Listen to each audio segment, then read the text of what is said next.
Okay, in we go. It's Dungeons and Dragons 101, or I don't know if it's 101 or 2 on 2, who knows, but we're going to be talking about Dungeons and Dragons 5e, and we're going to be talking about the Bard, one of the classes that I fear to talk about quite a lot, actually, as it happens. But anyway, I'm going to just whip through this pretty quickly. If you're watching this or re-watching this video, you will find the start time down in the description for those of you who want to skip past all of this. If you haven't been part of my live streams before, normally what I do is I present everything first and then I open it up to questions and answers and feedback, and you are most welcome to provide feedback and ask questions at the end of the presentation. How long will this take? I'm hoping I'm going to be fairly swift, but as most people who know anything about my live streams, that is not always the case. I will try to be as succinct and clear as I possibly can.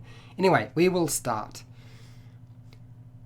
Hi, welcome to HowtoDandD. My name is Fred Wheeler, and today I want to talk about Dungeons and Dragons. I'm going to talk about Dungeons and Dragons 5e and Bardic Inspiration. Now, for those of you who know anything about bards, there is a rather impressive looking bard in Fury Road, Mad Max Fury Road, which I decided I would select that as our first scene for today. That's how impressive a bard can be. Now, I've played the bard before, but if you check out the player's handbook, it has some information on Bardic Inspiration. This is the core of the bard. Bardic Inspiration is really your key class feature. And if you see the details for it on page 53, I'm going to read through the section first, and then I'm going to open it up and give you an example using some dice, some miniatures, and a map. But first off, let's start off just going through the description. It's quite involved. There's lots of different elements to it for those of you who are unaware. I want to be quite clear about everything. So let's start. Bardic Inspiration. You can inspire others through stirring words or music. To do so, you use a bonus action on your turn to choose one creature other than yourself within 60 feet of you who can hear you. That creature gains one Bardic Inspiration die or dice, which is a d6. That's at level 1. It's going to change as we go up in level though. Once within the next 10 minutes, the creature can roll the die or dice and add the number rolled to one ability check, attack roll, or saving throw that it makes. So that's an ability check, an attack roll, or a saving throw. That's quite powerful. That's essentially every single mechanic that Dungeons and Dragons has.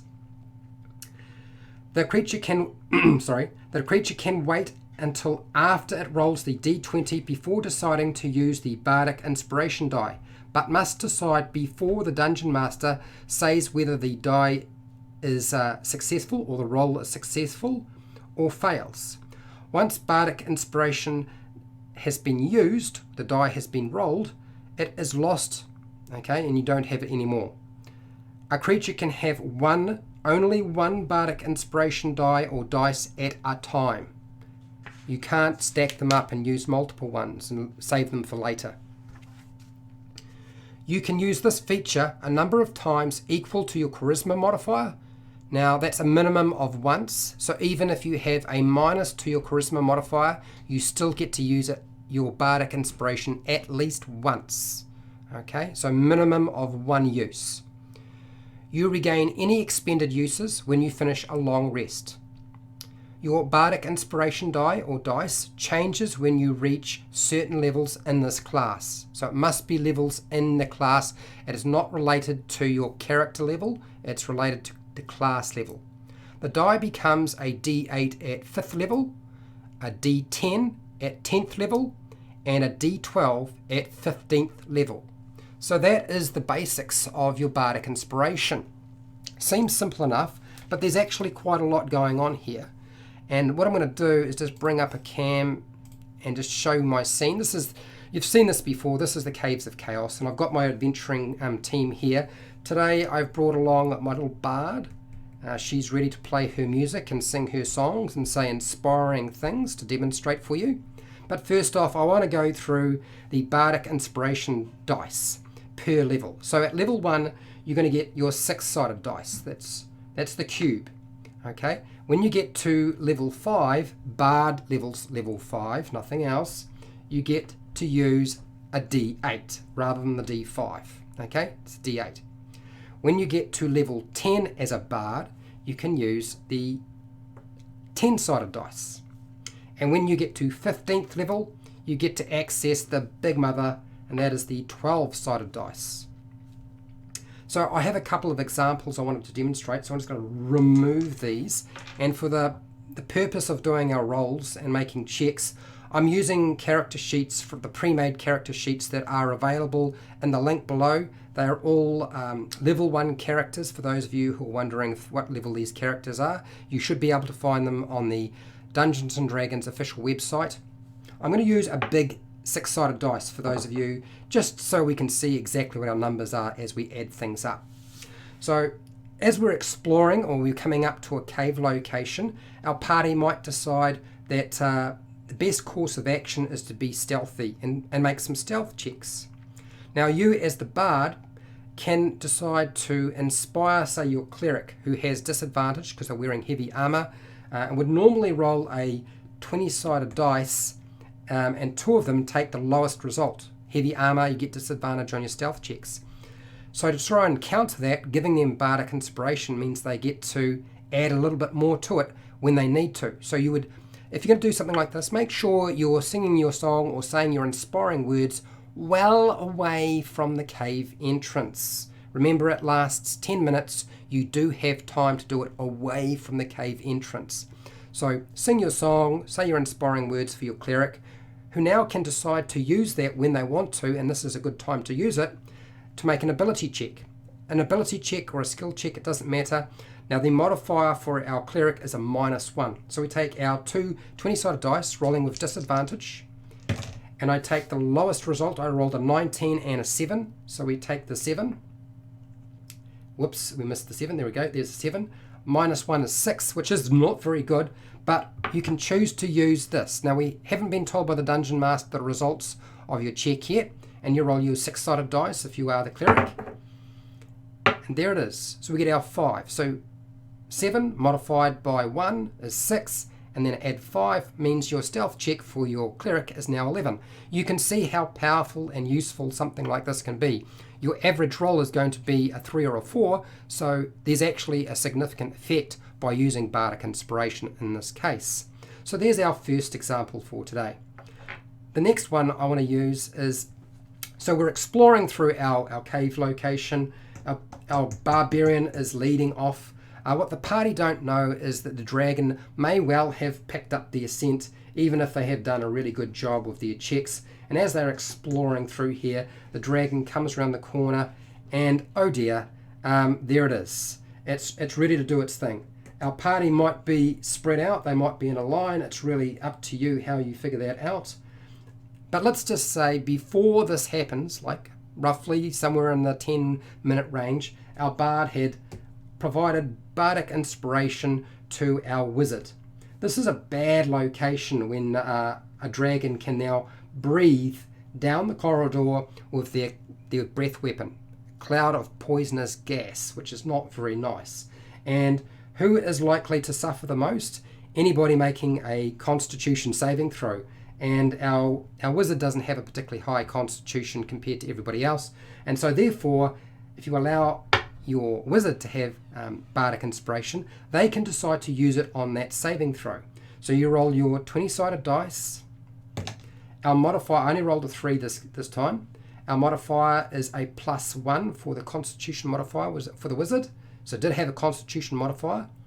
I add that to the 3, that's 4, and I can choose now to use that 6-sided dice and roll to add it a little bit more on. So I rolled a 6. So 3 + 1 + 6 is 10. So saving throw is 10. It might not have been enough, but it's always worth using it in a situation like this, because Dragon Breath can do a lot of damage. Okay, so we now pile in as everybody starts fighting. We've got our Barbarian in the front, our Cleric very close by, we've got our Ranger, our Wizard, and 10 minutes ago, or roughly about 10 minutes ago, or less than that, our Bard applied Bardic Inspiration to our Barbarian. So they now have Inspiration ready to go, Bardic Inspiration if they want. So this is when we use an attack roll. So when you're making your attack roll with your character, you roll your 20-sided dice as you normally would. For the Great Axe, it's going to be a +5 for this character in terms of an attack modifier. So I rolled a 19, plus 5 is 24, and I can also choose to use this at that time if I feel that's not going to be enough. Now, if I had rolled lower rather than a 19, I'd rolled, say, a 4. In this case, thank you, 4. You rolled exactly what I needed you to do so. So 4 plus 5, it's not very much. 4 plus 5 is only 9. I really need it to be a bit higher. So this is a good time to use Bardic Inspiration and see if I can push it up a little bit higher. So roll your dice. I rolled a 4. So 5 plus 4, 9, another 4 is 13. Okay, so that's my attack.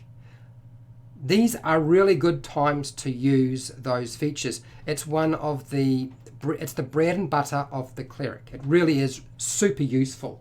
Now, there are often questions that people ask about Bardic Inspiration, and I have prepared a little bit of information for you so I can answer some of those questions.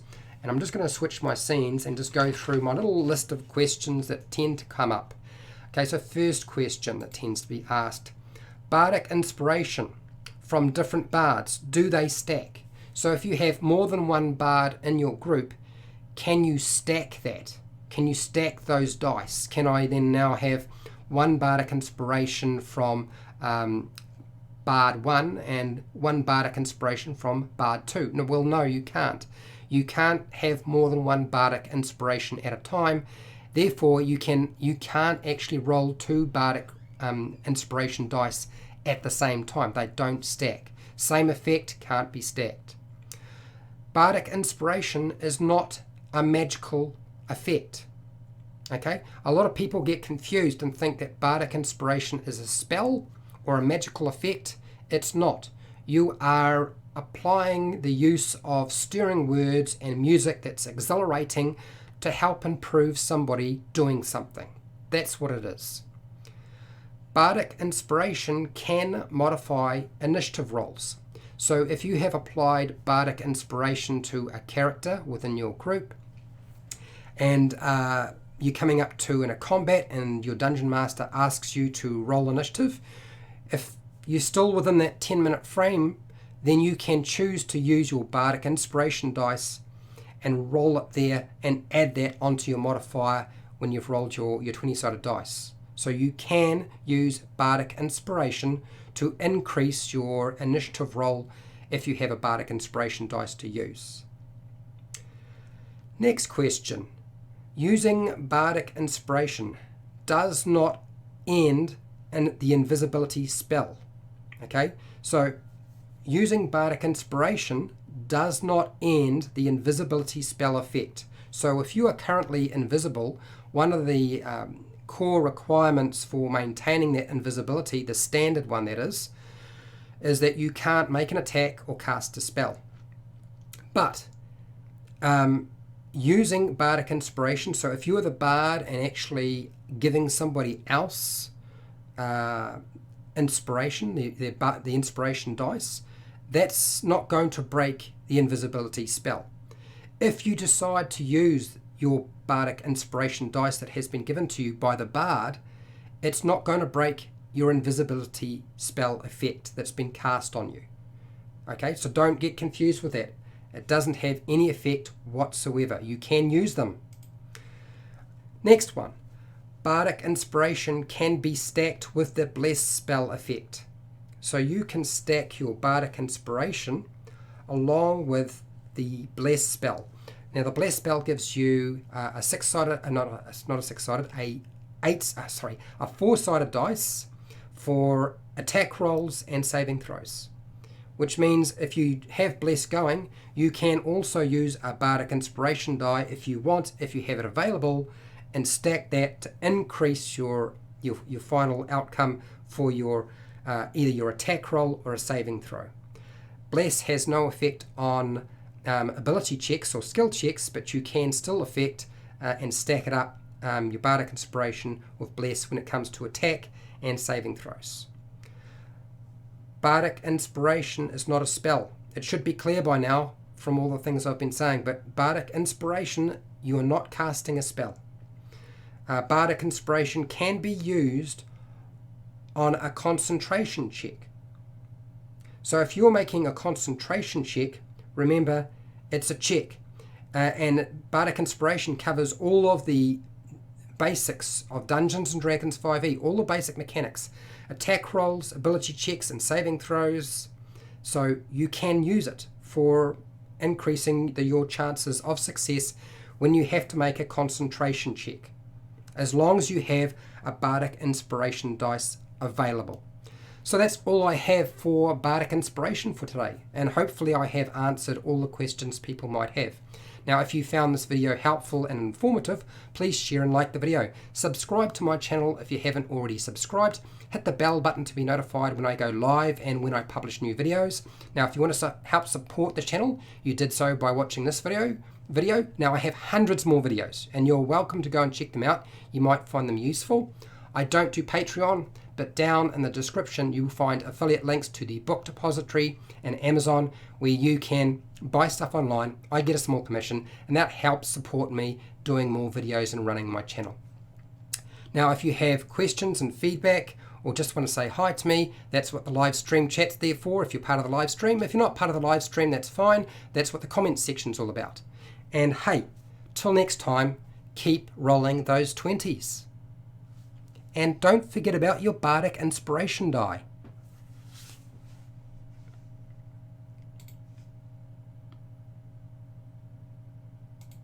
Okay, I'm not gone. I'm still here. And we're just going to go through the chat. Just a couple of people in here today. I'm going to probably butcher your name, and I do apologise right now. And I should be able to pronounce it right, because I'm from New Zealand. Tipoi, oh, no, I'm not going to. I'm just going to say, good evening, mate. Thank you for showing up. What's this? FL Space Bear. FL Space Bear. Space Bear, how's it going? Thanks for the content, by the way. You're welcome. What's that? What's that, T? Wizards don't deserve Bardic Inspiration. Why don't wizards deserve Bardic Inspiration? You feel like they are already overpowered, or they already get enough tools and playthings? I love the name, by the way, Space Bear. It's a great name. Fantastic. Awesome. Did you guys get what you needed from this video? Was this live stream helpful? Did I answer all the questions you might have regarding Bardic Inspiration? I tried to break it right down and make it as simple as possible, but I'm never too sure if I've broken it down enough. I'm just going to grab a drink of water.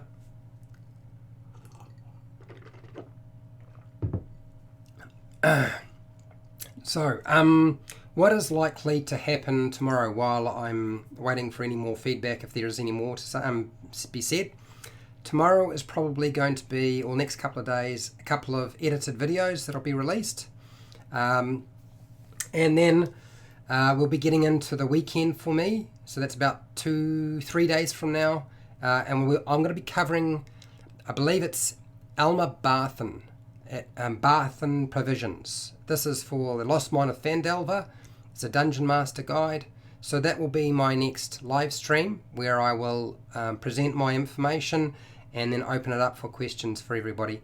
And then, of course, it's back to painting and crafting, and I believe that'll be the day after, and that should be, it'll be Sunday New Zealand daylight time at about 1:30 for the Dungeon Master's guide on Lost Mine of Phandelver, and then on the Monday New Zealand daylight time at roughly about 1:30 again, I'm going to be doing an assembly or cleanup prep for the Collector's Series Xanathar Beholder miniature. I'm going to prep that, get it ready for gluing. I'm expecting that I'll get some of it done, but I would imagine it's going to take me a couple of hours to do all the work that's required with that miniature. There's quite a lot of work involved, and it's quite complicated. So that's what's coming up for those of you who might want to know. Okay, look, I'm going to take off. There don't seem to be any more questions. Hey, thank you, T and Space Bear, for showing up and commenting. I appreciate it. I feel like I'm not alone now, but I better get going before my voice breaks. It looks like it's ready to do that right now. So I'll see you later. So have a good morning, good afternoon, good evening, whatever it is you have. Look after yourself, look after your family. Don't do anything foolish, and I will see you next time.